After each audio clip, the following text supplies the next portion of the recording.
Hello students, class 9th English medium. आज हम next topic को करने जा रहे हैं। उससे पहले बेटा मैंने आपको इन्फॉर्म किया था पिछले वीडियो में भी। 11 तारीख को आपको वर्क मिला था कि 18 तारीख को आपका चैप्टर नंबर 2 पॉलिनोमियल का टेस्ट है। तो बेटा अच्छे से उसकी तैयारी करते रहो, और कोई भी क्वेश्चन में अगर आपको कोई प्रॉब्लम आती है तो कमेंट करके बताओ, और आपका जो भी क्वेश्चन में प्रॉब्लम होगी वो नेक्स्ट वीडियो में सोल्व करवा दिया जाएगा। ठीक है बेटा, तो जितना भी टाइम है उस टाइम को यूज़ करते हुए आप अपने टेस्ट की अच्छे से अच्छी तैयारी करो। पहले मैंने बताया था 18 तारीख को आपका टेस्ट है। आज मैं फिर आपको बता रहा हूँ 18 तारीख जो अभी मंडे आ रहा है उसको आपका टेस्ट होगा। तो चैप्टर नंबर 2 वो आपको तैयार करना है, और बढ़िया से बढ़िया उसको तैयार करें।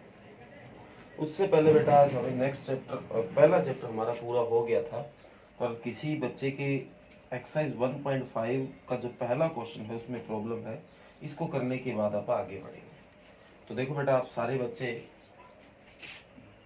इस चीज को देखो, क्या पता आप में से और बच्चों की भी ये प्रॉब्लम हो, और अगर है तो देखिए।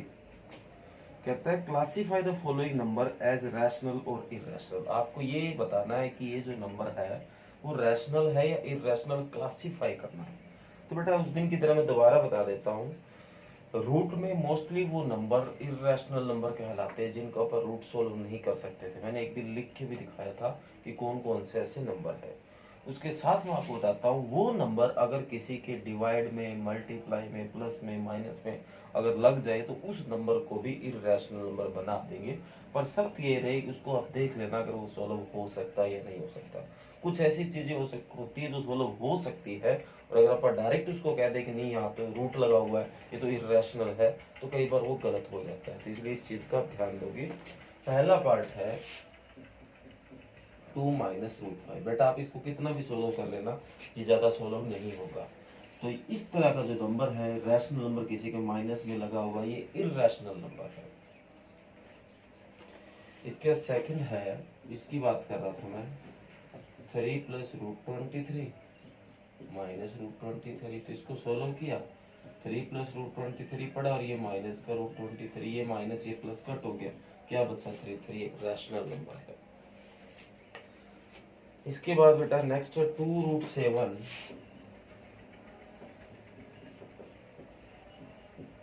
By 7 root 7। ये है, अगर आप इस तरह रूट को देखें तो इरेशनल बता देंगे, पर रूट 7 से रूट 7 कट भी हो रहा है। 2/7 इसको क्या कहोगे आप, रैशनल।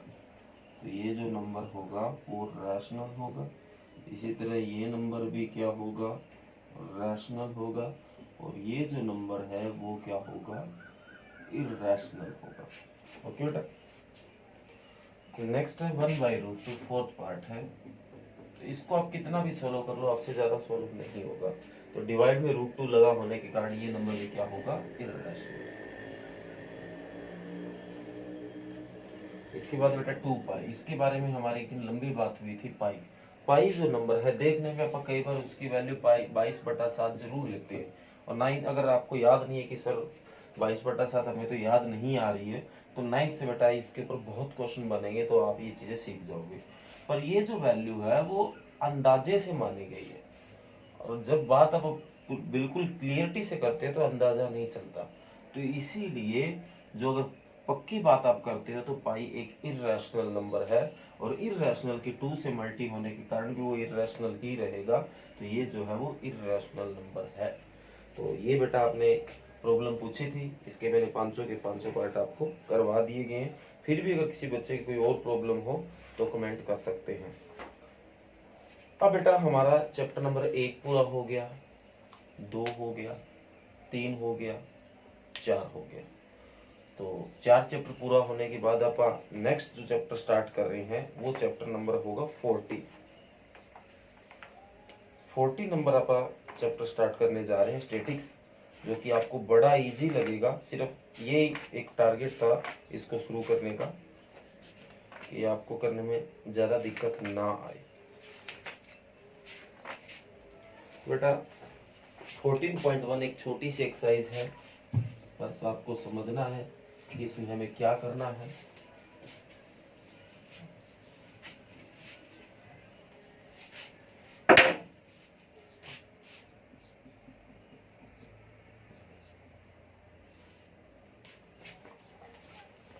बोला गया है, पहले ही एक्सरसाइज का पहला question, give 5 example of data that can you collect from your day to day life. ऐसे 5 आपको डाटा बताने बेटा जो आपकी जो डे टू डे लाइफ है उसमें आप कलेक्ट करते हो। कलेक्ट करने मतलब उनको देखते हो, जानते हो या उनके बारे में बात करते हो। बेटा नॉर्मल सी बातें अगर आप करते हैं तो घर की बात कर सकते हैं, स्कूल की बात कर सकते हैं, गाँव की भी बात करते हैं, देश की भी, राज्य की भी, सारी बातें करते हैं। तो डे टू डे लाइफ में हमारी ये चीज़ें बातें करने वाली रहती है। अगर इनके बारे में हमें डाटा देना, जैसे स्कूल की अगर बात करें तो हमारे स्कूल में 50 teachers are in our school. हमारे स्कूल में 50 अध्यापक है। एक तो ये भी एक डाटा हुआ।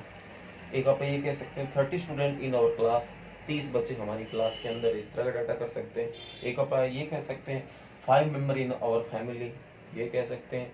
या ऐसा कह सकते हैं 2000 people live in our village. इस तरह के जो डाटा है जिनके बारे में नॉर्मल सी बात करते रहते हैं, डेली रूटीन वाले डाटा है, तो इन डाटा को डे टू डे लाइफ में यूज होने वाला डाटा कहते हैं। ये तो मैंने 4 बस बातों बातों में आपको 4 बता दिया। आप अगर सोचो तो 40 भी बना सकते हो, क्योंकि ऐसी बातें भी होती है जो आप भी बहुत जानते हो। तो इसलिए बेटा इस तरह की इसने 5 पूछा, मैं कहता हूँ आप इसके 10 लिख देना चाहिए। तो इस डे टू डे लाइफ में यूज होने वाली बातें उनके बारे में आपको बताना। कुछ एग्जाम्पल मैंने आपको दे दिए हैं कि किस तरह के आपको आंसर देने हैं। तो बेटा ये पहला क्वेश्चन था। इसके बाद क्वेश्चन नंबर 2 बोला गया, classify the data in question number 1 above as primary और सेकेंडरी डाटा। कहता है कि क्वेश्चन नंबर 1 में जो डाटा जिसकी जिक्र चल रहा था, उस डाटा की अगर आप बात करें तो आपको क्लासिफाई करना है कि कौन सा सेकेंडरी है और कौन सा प्राइमरी है। अब ये क्या चीज होती है सेकेंडरी और प्राइमरी, मैं इसके बारे में आपको बताता हूँ।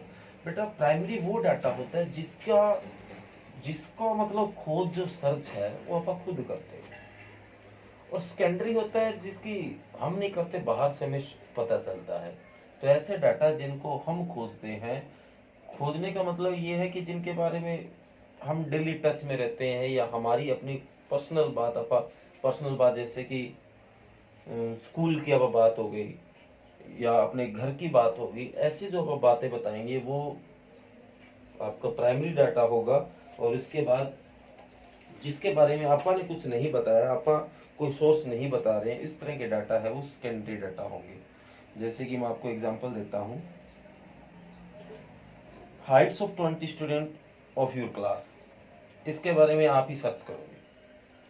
Number of absent in each day in your class for a month, इसके बारे में आप, ये चीज कहीं लिखी हुई नहीं है, तो इन डाटाओं को आप ही आपस में सर्च करते रहोगे। तो इस तरह के जो डाटा होते हैं वो प्राइमरी डाटा होते हैं। यहाँ कहीं इसकी डेफिनेशन भी लिखी थी, ये देखो, in the first case when the information was collected by the investigator herself और himself with a definite object in her mind, the data obtain is called primary data. मतलब ऐसे डाटा जिनके बारे में हम खुद सर्च करते हैं, हम खुद उनका पता लगाते हैं, वो डाटा आपका प्राइमरी डाटा होता है। आगे बोला, in the second case when the information was gathered from a source which already has been informed stored, the data obtained is secondary। तो ऐसे डाटा जिनके बारे में पहले से ही पता है, उस तरह के डाटा सेकेंडरी होता है। जैसे कि Haryana is a our state. अब बताओ हरियाणा की खोज आपने की नहीं की, इसके बारे में तो पहले से पता है, तो इस तरह के डाटा होता है सेकेंडरी होता है। Allahabad is our tehsil, Sirsa is our district, तो भोटवाला इज आवर विलेज। तो इस तरह की अगर आप बात करते हैं, ये डाटा सेकेंडरी डाटा होता है। और अगर आप पर्सनल कुछ बात करें, दिस इज माई पेन, ये दिस इज माई मार्कर, तो इस तरह के जो डाटा है वो हमारे पर्सनल है, जिनके बारे में हम ही खोज करते हैं। तो उम्मीद करता हूँ आपको ये चीज बेटर समझ आई है। तो बेटा 14.1 और 2 दो ही क्वेश्चन है, थोड़ा कम दिया गया क्योंकि आपको चैप्टर नंबर 2 की भी रिवीजन करनी है, तो अच्छे से उसकी रिवीजन भी कर लेना। और आपके पास जितना भी टाइम है 3-4 दिनों का, आज से देख लो 18 तारीख के कितने दिन है आपके पास, तो अच्छे से इसको रिवाइज कर लेना। और कोई भी अगर सेकंड चैप्टर में आपको अगर प्रॉब्लम आती है बेटा, तो आप कमेंट करोगे तो आपको उसके जो भी सवाल में दिक्कत है वो सॉल्व करवा दिया जाएगा। थैंक यू बेटा। 14.1 और सेकंड चैप्टर की तैयारी आप करते रहो।